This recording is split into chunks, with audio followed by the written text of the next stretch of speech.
What up, though, Pistons fans? Your boy, known as JD3 on 3SP, back with another one. And as it was reported about 6-7 hours ago, I don't know, I'm extremely late with breaking news with your boy. It's hard at work. The Pistons went and traded for Monte Williams from the Washington Wizards. And listen, I'm just going to go ahead and say it right now, without doubt, it's not a move to jump up and get overexcited about. You know what I'm saying? He's like a combo guard. Some will say he's a point guard more so. Defensively, I don't even care to talk about that. I don't think you really go get much of that from him. You know, he might get a little handsy, swiping balls from time here and there, but he's not really what you call a defender. From what I saw, you know what I'm saying? But other than that, listen, it's the fan base. You got a lot of mixed emotions about free agency from the Pistons fan base today. Some people are happy, extremely happy with the moves. Some people are very upset about the moves. Either way, you can basically say that I'm in the middle about it. You know what I'm saying? This wasn't a free agency to get hype about. It was more on the lines of getting what we need. We needed shooting, right? A lot of people upset we didn't get Cam Johnson. We didn't get this guy. And I understand that. Jeremy Grant got the bag with the Portland Trail Blazers. Bruce Brown just signed a big deal with the Pacers. Pacers are scaring the hell out of me. But, this is about Monte Williams. I said Monte Williams and Monte Morris. So, basically, from what I can speculate, from getting Joe Harris via trade, getting Monte via trade, we on the Rap Report, when we said that Pistons could weaponize the cap by, doing a lot of trading, that's pretty much what they've been doing. So, they didn't really get too handsy on signing some major names. And, I mean, this free agency is kind of weak anyway. But with Monte, the reason why I think the Pistons are signing him is because the fact of the matter is that I don't believe personally Asur Thompson and Marcus Sasser are going to be, primary starters or primary backups. I think they'll be on the roster, but I feel like personally they're going to be at the bottom of the depth chart. Now I know that's not a popular thing to say. People are hyped up about what Sasser can do, being able to shoot and sizzle you up with the dribble, and he can play defense. And he's your first round pick that you traded up to go get. And then, obviously the Thompson brothers, y'all been hyped about those guys. You knew they would go top 5 at some point. I'm in going 4. So I can understand why some fans assume that, Killian Hayes is going to be gone. Even though I don't believe he will be. And I don't know why y'all really genuinely believe that. But I personally believe these moves were made to add more experience. I can on paper say that Monte is a better player than Corey Joseph and Rodney McGruder. We can say that Joe Harris is definitely a better player than those guys. So adding better veteran help on this team is what we needed. You know what I'm saying?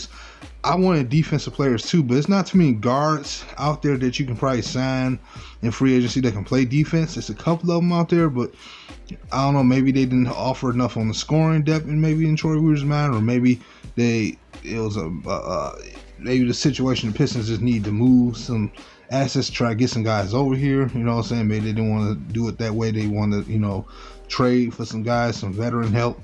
You know what I'm saying? And he is coming home. He's a hometown kid of Flint, Michigan. So he, he's actually say on Google that he's from Grand Rapids, but I know he's from Michigan. I always knew he was from Michigan, but I always got confused from where he was at. But I believe he's from Flint, actually. He might have been raised in Grand Rapids, so I don't know. I forgot. If y'all didn't know that, let me know. But I just knew he was always a Michigan home guy. So from that notion for him, it's cool.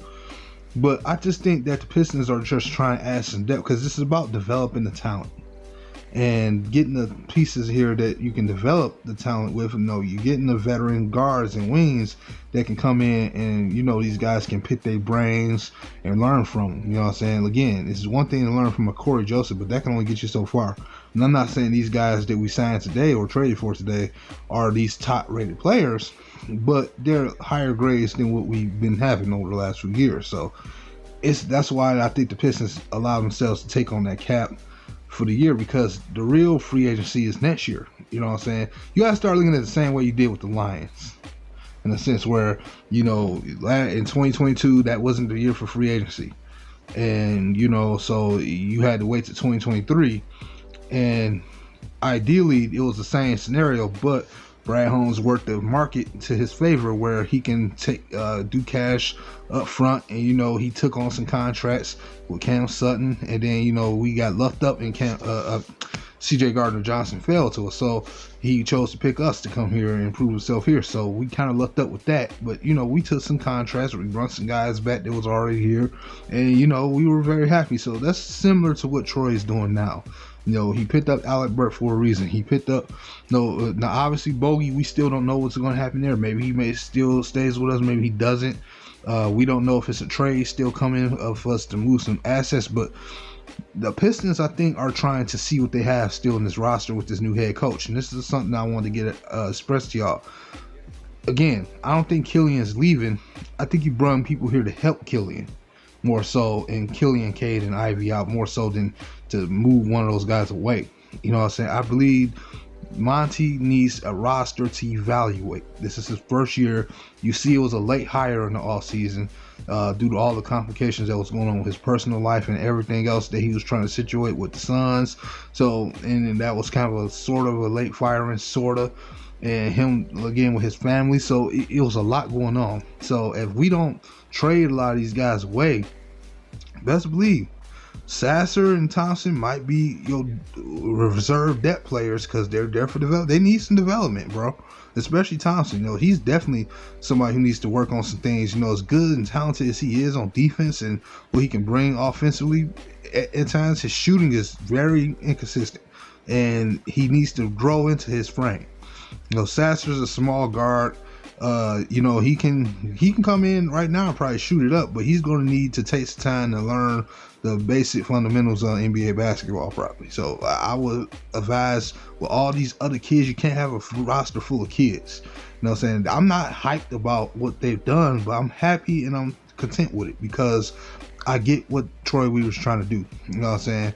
We're not going to have the number one defense, obviously, but the overall game plan is to build a defensive team. Now, it will help bringing more defensive players in here, but again, this class, probably for what they had to work with, it wasn't going to allow them to. Nobody wants to come play for the Pistons right now. Nobody, no top tier free agents want to come here. So you have to make work what you have to make work with. So, and you have to make do with what you got. So at the end of the day, they were willing to let themselves be dumped on salary wise. And they take him and they'll mold this roster. Some of the better defenders on this team are the guys who were drafted here. Killian, so I doubt they're going to move him. Now I'm putting my gamble and my spirit on this, saying that they won't move Killian, because I'm the last one that wants him gone. I believe that you bring in guys like Harrison here, you bring in guys like, keeping Alec Burke and, bringing even Monte here is to help the guys that we've been watching these last couple of years, because this roster is that young.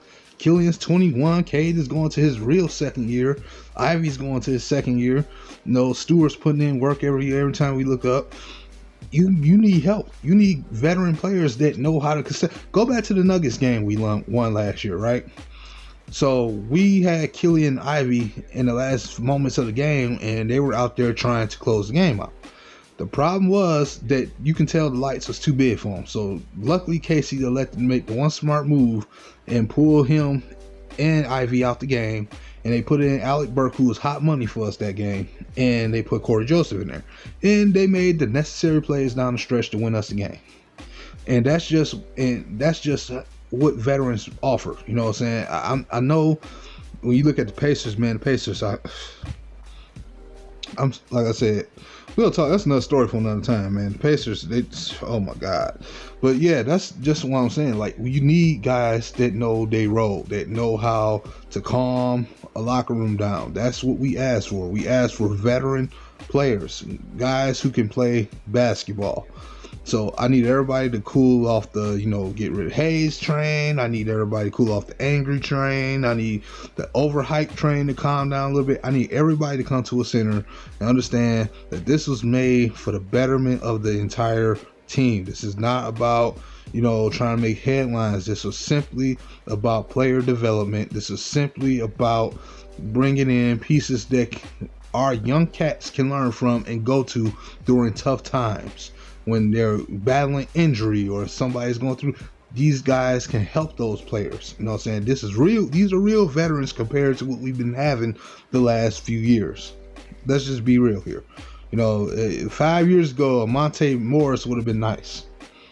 And I'm not saying, you know, he's not nice to have now, but I'm just saying it would have been nice to have a Joe Harris during the Drummond era. It would have been nice to have a Monte Morris during the Reggie Jackson and, you know, Andre Drummond era. You know what I'm saying? It would have been nice to have these guys. So now we got players like this to help our young kids develop. You know what I'm saying? Don't run them out the door. Again, not saying you should be excited about it. I'm just saying, let's just be a little bit more open-minded. You know what I'm saying? Call me the nice guy if you want to, cool. But let's see what they're going to do, man. And it's still not over. It was only day one. You know, I can look up tomorrow and Monte might be traded for all we know. I'm just saying. But I highly doubt that. I'm just saying. But, you know, maybe Boyan gets traded. Who knows? For a defensive wing. You never know. So it's Troy Weaver. So let's just keep watching what they do. Let's try to do our due diligence to pay attention to what's out there. And because, you know, it's, like I said, it's about how they work their money. It's about, you know, how they work their money, man. So, you know, they got $50 million potentially next year. Joe Harris will be off the books. So, you know, it is what it is. You ask for a shooter, you got one. It may not be the shooter you want, but that's what you got. So y'all can tell me, disagree with me, man. Leave in the comment section. All I ask is be respectful about it. But yeah, man, I got more content coming for y'all, man. So we go keep watching for free agency, see what happens. But until then, man, it's your boy Nomus J at D3 on 3SB. Make sure you hit the subscribe button for your boy. And I'm out of here, man. Peace.